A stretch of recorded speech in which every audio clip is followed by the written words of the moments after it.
السلام عليكم. فيديو جديد على قناة كوزين خديجة. بها وصفتي اليوم ان شاء الله نشارك معكم فطائر 10 دقائق كيجيو خفاف هشاش بحشوه لذيذه ما تشبعوش منهم. بالنسبه للمقادير، هنايا عندي 3 الكيسان ديال الدقيق ديال الفرز. انا هنايا عجنت في العجانه، ممكن تعجنوا في القصريه. ضفت كذلك هنا نص كاس قل شويه ديال زيت الزيتون كما كتشوفوا، والعبار باش عبرت الدقيق، هو باش نعبر الزيت، هو باش نعبر المكونات ديالي كاملين. من بعد غادي نضيف الملح على حسب الكميه ديال الدقيق، يعني تقريبا معلقه صغيره مع مراش ديال الملحه كما كتشوفوا معايا. غنضيف كذلك 4 معالق صغيره ديال الزعتر مطحون، ممكن ديروه وريقات اللي بغيتو. وغندير معلقه صغيره ديال الخميره حبيبات، او ممكن تستعملوا الخميره معجونه اللي بغيتو. ومن بعد غادي ندير هنايا كاس ديال الحليب بنفس الكاس باش عبرت الدقيق، ممكن تعوضوه بالماء اولا تخلطوهم بجوج اللي بغيتو. هنايا ضفت هاد الكاس الحليب بشويه بشويه وانا كنعجن حتى ضفت داك الكاس كامل. بالنسبه للكميه ديال 3 ديال الكيسان ديال الدقيق، خدات ليا كاس ديال الحليب فقط، ما زدت ما نقصت. وانتم عينكم ميزانكم على حسب النوعيه ديال الدقيق واش كيشرب ولا لا.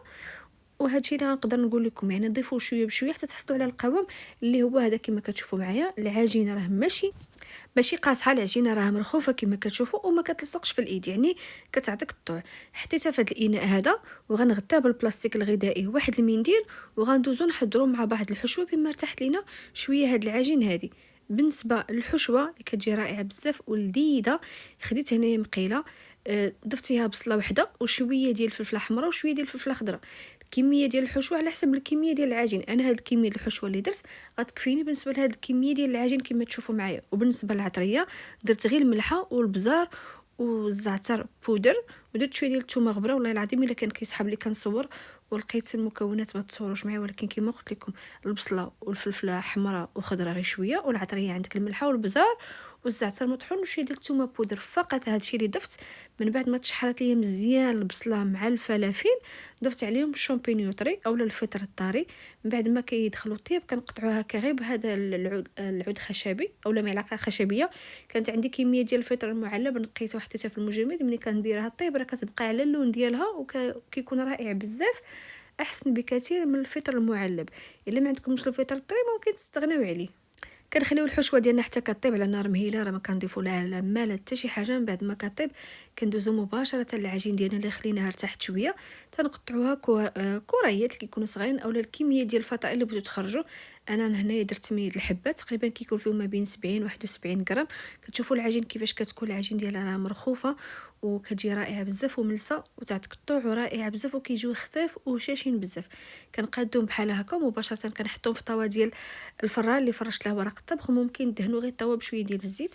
هنايا كناخذ هذا القاع ديال الكاس كنحطو في الدقيق، وكنعمل هاد الحفيرات في الوسط اولا هاد الخويه في الوسط، وممكن تعملوها في بيديكم غير اللي بغيتو. صافي كنستعمل الطريقه هذه حتى كنقادهم كاملين على هاد الشكل كما كتشوفوا معايا. ومن بعد كنعاود نقادهم بالراحه اليد ديالي، كنعاود ندير دوك الحفيرات من الوسط باش كيبقى ليا داك الوسط خاوي والجناب من فوق، يعني حنا الغرض ديالنا الحشوه تكون داخل. من بعد انا كندهن الجناب بيضه كامله، درت لها شويه ديال الخل طربتها مزيان وكندهن الجوانب. من بعد انا كناخذ فرشيطه وكنتقب هذاك الوسط ديال العجين مزيان مزيان كنتقبو. ومن بعد كندهنهم بصوص صوص طوماط ديال الفطائر ولا ديال البيتزا ولا ديك، ولا صوص طوماط صوبوها في الدار وديروا لها شويه الملحه شويه الزيت شويه ديال الزعتر. صافي كندهن ديك صوص طوماط. وتنرجعوا للحشوه ديالنا من بعد ما بردات مزيان، كنزيد على واحد العلبه ديال الطون ديال الزيت، ممكن جوج، الكميه اللي بغيتو ولا اللي عندكم استعملوه. من بعد ما كنضيفها كنحرك مزيان ولا كنخلط هاد الحشوه مزيان بهذا الطون هذا، ومباشره كنعمر به هاد الفطائر ديالي كما تشوفوا معايا. بالنسبه لهاد الكمريدات راه كفاتني بدوك الفطائر، جاو عامرين وجاو زوينين بزاف ورائعين كما تشوفوا معايا. صافي من بعد هنايا دهنت صوص طوماط هي الاولى، وغادي نضيف الحشوه هي الثانيه كما كتشوفوا. ومن بعد غادي نضيف الفرماج. بالنسبه للفرماج كنعاود ديما ناكد لكم شريو نوعيه مزيانه، من الاحسن تشري واحد نوعيه مزيانه ولذيذه، اللهم تشري بكميه قليله ولا تشري واحد الكميه اللي كثيره والجوده ماشي زوينه وما كاينش المذاق وما كاينش التعليق. انا بالنسبه للفرماج استعملت جوج انواع ديال الفرماج. انا في الاول استعملت الفرماج ايدام، درت واحد الكميه قليله كما كتشوفوا معايا، ومن بعد زدت كميه ثانيه ديال الفرماج ديال الموتزاريلا. خلطوهم الى عندكم، ولا ممكن تستعملوا نوع واحد يا موتزاريلا يا ايدام. المهم كنعاود ناكد الجوده والنوعيه تكون مزيانه.